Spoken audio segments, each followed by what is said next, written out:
नमस्कार, मी बसवेश्वर डावळे आणि आपण आहोत आता उदगीर तालुक्यातल्या देऊळवाडी या गावी. या ठिकाणून श्रद्धा दत्तात्रय गडीकर यांनी नळगीर जिल्हा परिषदेसाठी उमेदवारी भरलेली आहे आणि त्यांनी अपक्ष उमेदवारी भरलेली आहे. खरं तर त्यांचे जे वडील होते ते भारतीय जनता पार्टीमध्ये काम केलेले आहेत आणि त्यांनी भारतीय जनता पार्टीकडनं तिकीट मागितलं होतं. काय नेमकं त्यांना डावललं गेलं हे आपण त्यांच्याकडनं जाणून घेणार आहोत. आपल्यासोबत दत्तात्रय गडीकर आहेत.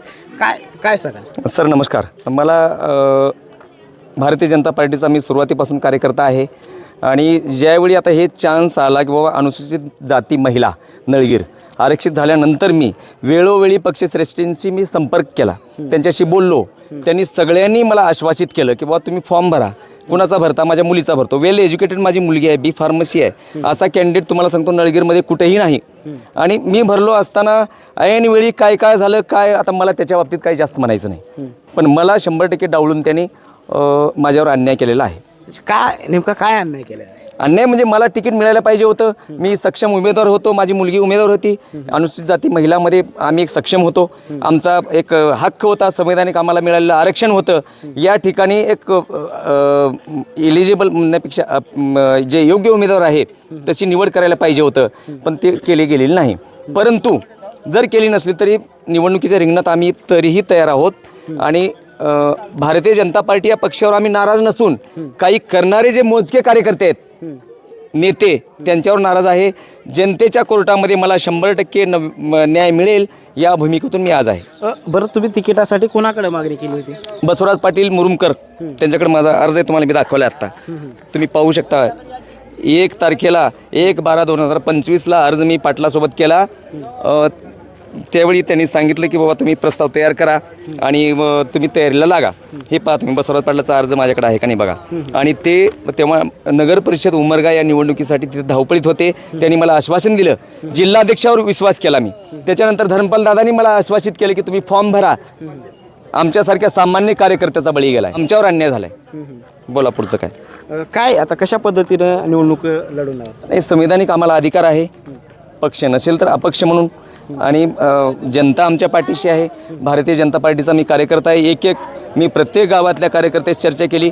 त्यांनी सांगितले तुमच्यावर अन्याय झाला आहे, तुम्ही उभं राहा, आम्ही तुमच्यासोबत राहूत असं सांगितलेले आहेत. काय आता नेमकं विजन असणार आहे तुमचं? निवडणूक अपक्ष म्हणून तुम्ही उमेदवारी भरलेली आहे आता. सर, भारतीय जनता पार्टीकडून तिकीट न मिळाल्यामुळे मी अपक्ष पदाकडून निवडणूक लढण्याचा निर्णय घेतलेला आहे.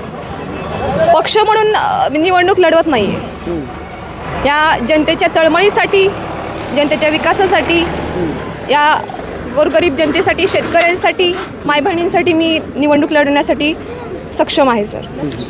की काय मुद्दे असणार आहेत आता निवडणुकीत? या मुद्द्यामध्ये सर शिक्षण, आरोग्य, पाणी पुरवठा, रस्ते, वाहतूक, याच्यामध्ये मी पाहिले की सर की नेते आले, त्यांनी आश्वासन दिलं, हरकत नाही, मी त्यांच्यावरती टीका करणार नाही आहे. पण मला कुठेतरी वाटते की ह्याच्यामध्ये विकास झालेला नाही. हा विकास मी त्यांची लेक, मायबाप जनतेची मी लेक म्हणून विकास करण्यास सक्षम आहे सर. आज पाहिलं सर, शेतकरी 4 वाजता उठतोय. शेतकरी 4 वाजता उठतोय, काम करतोय, पण त्याला न्याय नाही सर. आज आपण भरपूर प्रमाणात पाहिलं की शेतकऱ्यांनी आत्महत्या केली. याचं कारण शासन व्यवस्था किंवा जी न्याय व्यवस्था आहे ती कुठेतरी अपुरी पडली आहे सर. मला त्यांना न्याय मिळवून द्यायचा आहे. अपक्ष म्हणून मी त्यांच्यासाठी, त्यांच्या पाठीशी खंबीर आहे. त्यांच्या कार्यासाठी मी सक्षम, तत्पर आहे सर. काही शिक्षणामध्ये पाहिलं सर, काही शाळांमध्ये कुठेतरी व्यवस्था कमी पडलेली आहे. प्राथमिक आरोग्य केंद्र असेल, आज सर की एखादी घटना घडली आरोग्याच्या संदर्भामध्ये, कुठली एखादी सिरियस आरोग्याबद्दल काही घटना घडली तर उदगीर जावं लागतं. तीच जर व्यवस्था आपण आज गावात आणली तर आज सोयीस्कर होईल सर. नळगीर या गटाच्या मार्फत मी या जनतेला मी माझी सोय पुरवून देणार आहे. त्यांच्यासाठी मी खंबीर उभी आहे, त्यांची लेक म्हणून. म्हणजे अपक्ष म्हणून तुम्ही मैदानामध्ये उतरणार? हां सर, अपक्ष म्हणून उतरणार. मला कुठल्या पक्षाची गरज नाही सर. मी अपक्षाच्या माध्यमातूनच या जनतेसाठी मी कार्य करणार आहे सर. आपल्याकडे अजून या ठिकाणचे देऊळवाडीचे जे काही गावकरी आहेत आपण त्यांच्याकडनंही जाणून घेणार आहोत. काय नेमकं अपक्षाला ते पाठिंबा देणार आहेत? काय वाटते आजी? मी एक बोलते तुम्हाला. मी काँग्रेसमध्ये होते. काँग्रेसमधून काढलं माझ्या लेकराला, तेव्हा आमची भरपूर सोय झाली. ज्या वेळेला माझं लेकरू इथं ह्या अपेक्षामध्ये ह्याच्यामध्ये काम करतंय, 20 वर्ष भाजपामध्ये काम केला. माझ्या गाड्या खुळखुळ झाल्या. नवीन गाडी आणला तर त्यांच्यासाठी गाडी वापरला. ते का तिकीट मिळणार, ह्यानी पैशाच्या बळी पडले. आम्ही गरीब म्हणून का, आम्ही गरीब नाही. आम्ही गरीब असल्यावर थांबलो नसतो. ह्याने काय ओळखले माझं. ज्या नेत्याला विचारलं त्यानं काय म्हणतो, माझ्या काय सोन्याचा. त्याला विचारलं, माझ्या काय सोन्याचं. हाय कुणाच्या सोन्याचं, हे कुठून आणायचं असतं हे सांगून द्या आम्हाला. हा, असं म्हणायचं असतंय का. त्यांनी सारखंच ज्या वेळा आपलं काम पडलं, दत्ता पळ, दत्ता ये, तुझी गाडी घे. गाडी 1 महिना गाडी वापरली ह्या लोकांनी. गाडी साठा करून फेकून दिले. त्याचं काय आहे कारण, ह्याच्यासाठीच पुढची काय अपेक्षा असेल म्हणूनच नाही अपेक्षा. ह्याचं नावच नाही घ्यायचं. आता जाऊन 1 महिना लेकरू झटलं, त्याचं नाव नाही, त्याला काढून टाकून पैशाच्या बळी पडले. पैसे दे म्हणायचे होते आम्हाला, आम्ही बी काहीतरी केला असतो. त्यांनी पैसे घेऊन पैशाची लाच खाली या लोकांनी. हा, लाच खाऊन तिकीट दिले. या ठिकाणी अजून गावातील काही नागरिक आहेत. काय सांगताय, अपक्ष उमेदवारी तुमच्या गावातले जे आहेत ते त्यांनी भरलेली आहे, पाठीशी आहात का तुम्ही त्यांच्या? काही नाही, आमच्या गावची बायलेक आहे, आमच्याकडून ठामपणे मत आहे. तो विकास करायला तिने समृद्ध आहे, त्यासाठी एवढं. तुम्ही काय म्हणताय आजोबा, बोला. अहो, आम्ही त्यांच्या पाठीशी आहोत. हां. अपेक्षा त्यांनी उभा टाकले, त्यांच्या पाठीशी आम्ही आहोत. पाठीशी 10-15 वर्ष झालं ते बीजेपीत काय आहे तिने, पण त्यांच्यावर अन्याय झालेला आहे. अन्याय झालाय.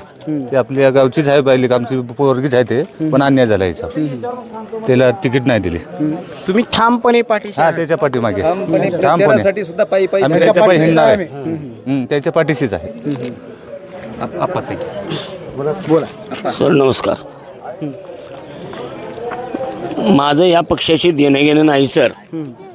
पक्ष जर भाजपचा असला तरीही या भारतातला, ह्या महाराष्ट्रातला, ह्या मातीतला आहे म्हणून मी त्यासुद्धा पक्षाचा आदर करेन. त्या पक्षाची मी संलग्न नसेल तरी या गावाचा हमेशा एक कॅन्डिडेट पंचायत समिती किती किंवा जिल्हा परिषदला हमेशा भाजपने घेतलेला आहे किंवा काँग्रेसने यावेळेस संधी दिलेली आहे. ज्यावेळेस मागणी करताना त्यांनी दत्ता गडीकर यांनी त्यांच्या मुलीसाठी प्रयत्न केले. त्यांचं म्हणणं आहे की बाबा आमच्यावर अन्याय झाला, हे अन्याय मी सहन करू शकत नाही, त्यांनी अपक्ष लढण्यासाठी तयार आहेत. तर त्या अपक्षाला आमचा एक बायलेकीला काकणचोळी म्हणून एक मतदान रूपी आम्ही काकणचोळी म्हणून मतदान करणार आहोत.